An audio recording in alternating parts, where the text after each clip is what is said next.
Good day, everybody. My name is Tom, otherwise known as Striking, here in the digital media world. So glad to be bringing you this AMA today.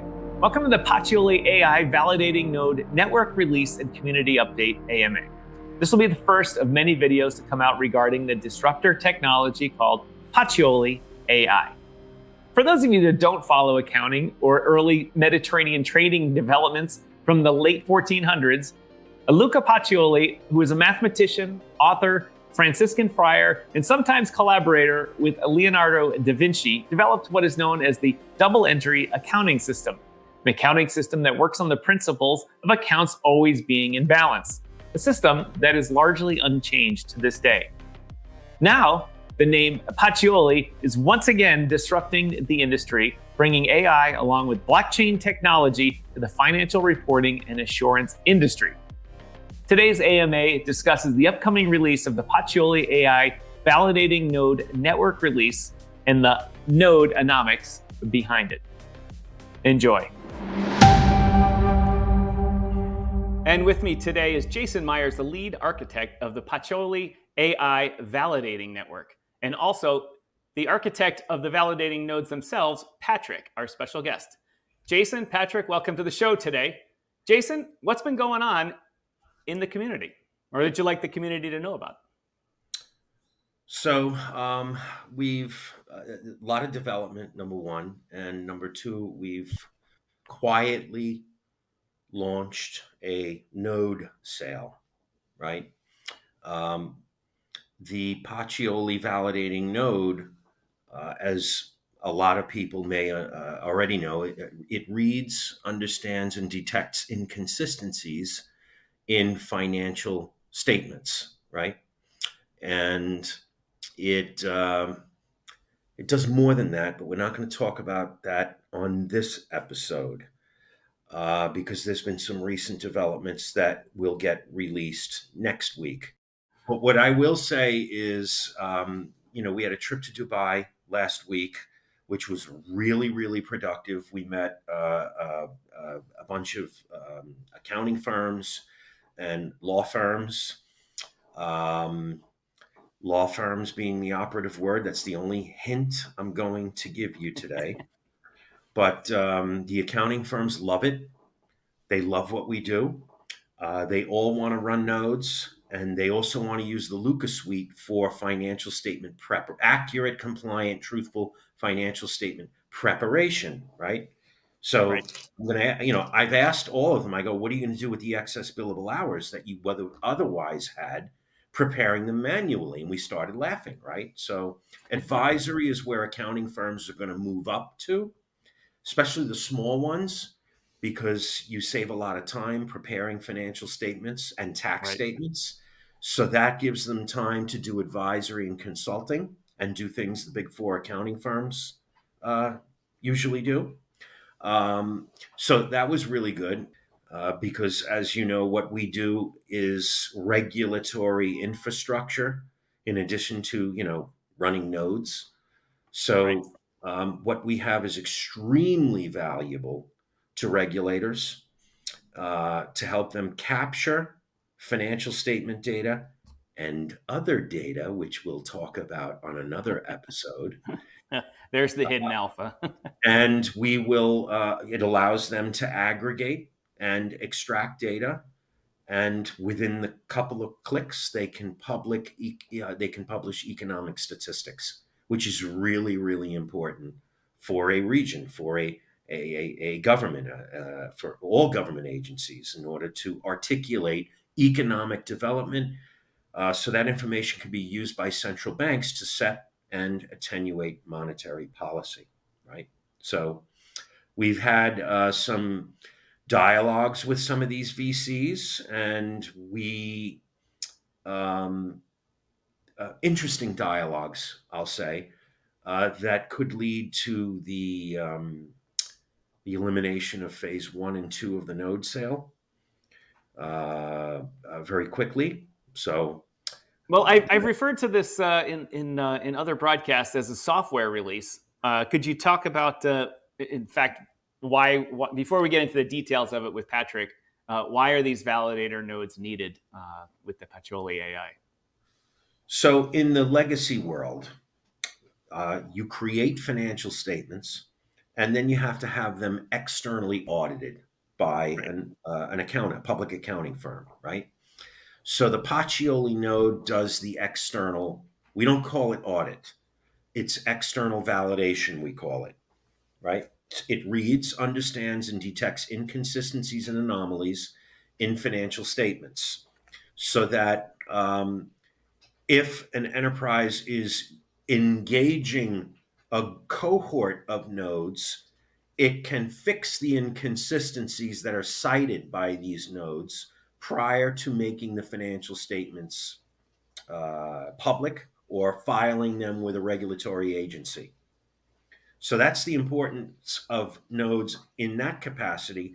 The other thing they do is they grab financial statements that are public already and they analyze them.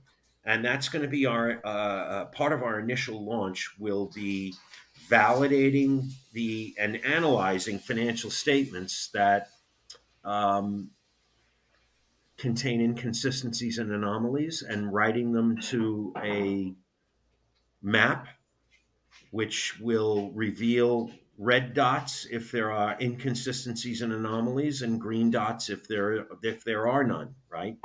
And that opens the dialogue with regulators, accountants, CFOs, controllers, CFAs, and it moves adoption in the right direction. So you're telling me that this is actually a software package that both sides of an equation can use: the companies and or executives of a company, or the auditors, or people in the financial responsibility chain, but also external users that aren't even related to the company at all. Both sides can use this software to That's check correct. on the financial statement. That's right. We've got 4 customer groups. The big mother load is regulators, the enterprises, their accountants, as well as and you've got investors who will rely on these financial statements and they want to know whether or not they're reliable and to what extent. So if they use the analysis protocol, which is the network of Pacioli nodes, they can make that determination. It's not just individual investors, but CFAs that work for companies like BlackRock and Vanguard, who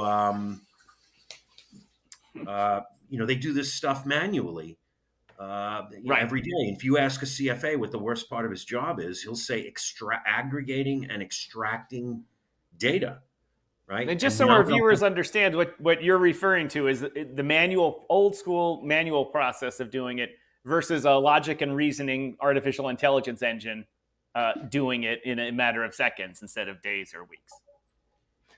in a matter of seconds. That's correct. That's right. Now, what will usually happen is they will call the CFO and say, listen, we found some inconsistencies. Can you reconcile this for us? Right? So some of it could be trivial. Some of it could be a lot worse, right? Look, a lot of companies, as you know, they gain, they conditionalize, right? And when you conditionalize, and when I say conditionalizing, the tone at the top is we've got to earn 50 cents a share this quarter. Make it happen. I don't care what you do. Right. That sets a tone and it leads to, Bad decision making. yeah, sloppiness, errors, inconsistencies, anomalies, and Or someone acting on behalf of their option strike price rather than the interest of the shareholders. ad infinitum, right? All right. So Well, why don't we get to talking about how these nodes work and why? We all understand. The three of us understand that Bitcoin, BNB, other types of things out there, Ethereum, they all have validating nodes. Well, I shouldn't say Bitcoin, obviously, but other projects do. And people use the validating nodes to check on all the transactions that come out. And they do that not just for fun. Maybe they did it, on day one of this stuff, but now they do it to earn a return. They invest in software and they use it to earn something back. Patrick, would you like to give us the nodenomics on how this all works? Yeah, thanks for having me on the show, Tom. I appreciate it. Oh, you're welcome. Well, yeah, actually, it's funny you were talking about the various types of nodes from different blockchains. Those are completely different, right? They're also called validator nodes, but most of the validator nodes on blockchains are there to validate transactions and to ensure that transactions are sound and authentic. Whereas the validator nodes in the Pacioli ecosystem is to actually verify reports and produce the results based on it. So it actually runs a software on it that will enable them to verify if there are any issues with the reports that is being presented. So I was approached a few months back by Pacioli themselves to determine how I can actually help with the nodonomics, basically how to transform the nodes into an economic model that would be profitable for the people running the nodes and as well for the profitability of the project itself to ensure that there's a good economic model, a good circle, basically, of the money that's going on through the project itself. So I see it. I was presented with the project, and I saw it as let's say a raw gem that I simply just polished a bit for the economic side of it, right? So what I did mainly is I looked at all the various income for the project validation, right? So all the report validation, sorry. So there are various types of income that are coming in from either accountants, either companies that want their report to be verified, that want their report to be even audited. All of this goes through the validator nodes, depending on the type of node you are, right? Because there's two types. There's the type of node that is run by the general public, let's say, such Right. as myself. I'm no accountant, right? And there's also accountant run validator nodes that must be executed by an accountant because he will actually put his name down on the report to ascertain, to ensure that the content is actually good, right? So there are various income flows from those various requests by clients, whether they just want to verify the report generally or if they Right. actually want the report to be audited and looked at specifically. So what I did is I took all those income that are coming in, and they're substantial, right? Because don't Yeah, forget, I we're talking. understand there's 6 different ways you have Oh yeah, there's income come in. exactly there's six different ways, right? There's the financial statement controls, there's the audit controls, and there's also the analysis controls. All of those are actually integrated within the ecosystem of Pacioli.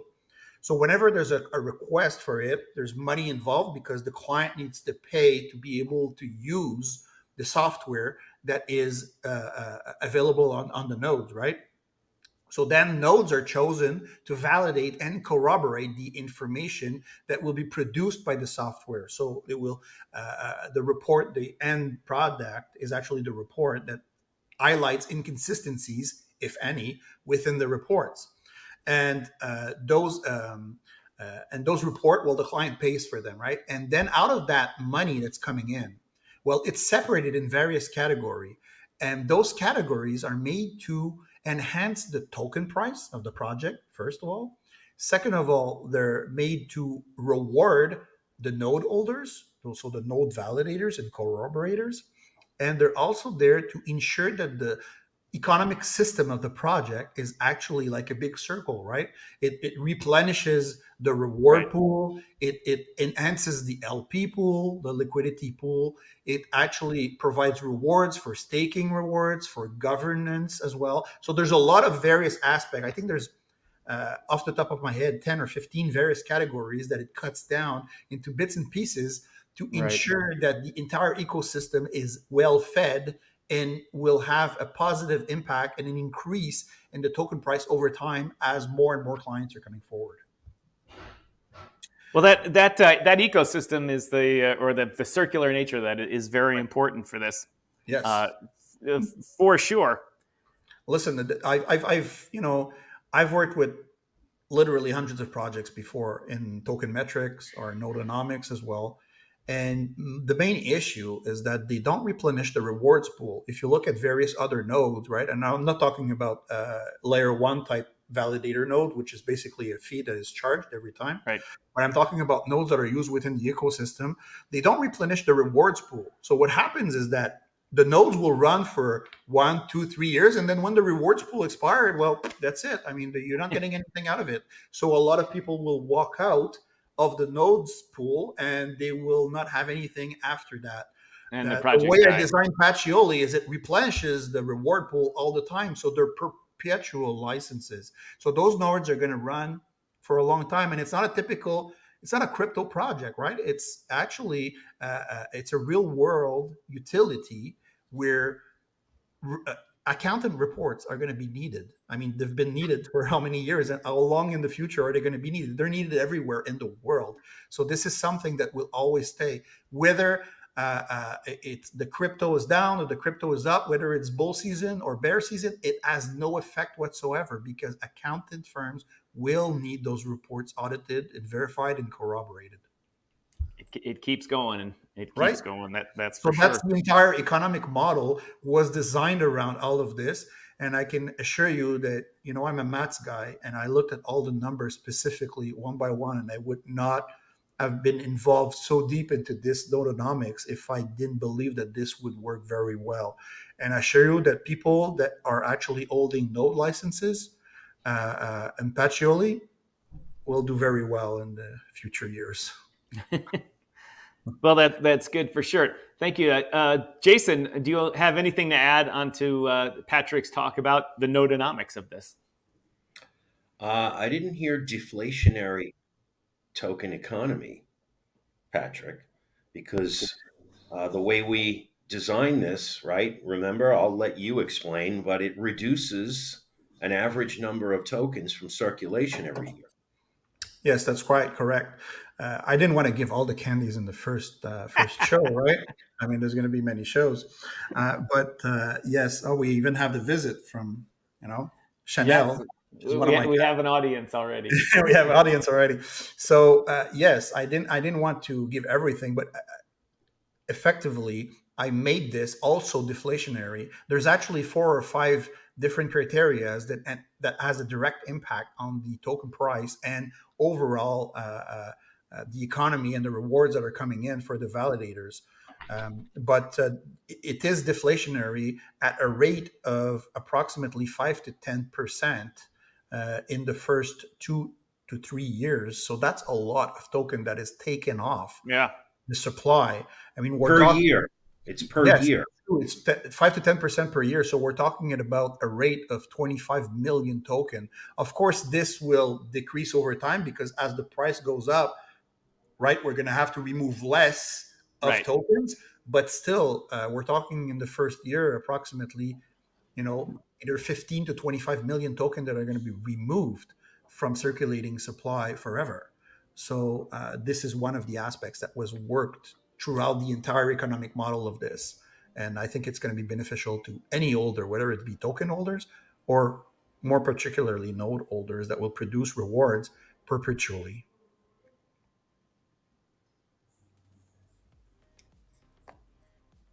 Well, we've talked about, in this episode here, we've talked about the community update from Jason about the various investor meetings going on in Dubai and the trade shows that were very successful there, and what's to come with meetings with government officials there. We've talked a lot about the nodonomics here. I like that term, switching away from tokenomics to nodonomics. And to summarize, it sounds like at the rate that you've calculated using your British term maths, which I still can't get hold of that S, 2,200 nodes. It's Canadian, it's not British. 2,200 nodes, and if you own a license to that, there's generally going to be 6 ways that you can earn rewards from it via statements, audits, and analysis. And then the token is going to wind up being deflationary as a result of that. Is that a good summary of today's show, gentlemen? That's perfect. It's a good summary, Tom. You're a good listener. It's a lot of information. I gotta write it down and repeat it so I can remember it. But anyway, gentlemen, thank you for joining the show today. I'm sure the viewers will have Lots of questions. If you are a viewer and have questions about this, please drop it in the comments here or join our Telegram room, which you can find at our website, Pacholi.ai. I'll have it on the screen and in the body down below. And I'll make sure that the team answers any of the questions that you put down. Once again, ladies and gentlemen, thanks for joining us today. I hope you learned a lot about the Pacioli AI Validating Node Network release and the Pacioli AI project in general. There's a lot more to come, so stay tuned to this channel for more videos about it. As always, go to Pacioli.ai down in the bottom here for a link to the Telegram and their other socials. See you then.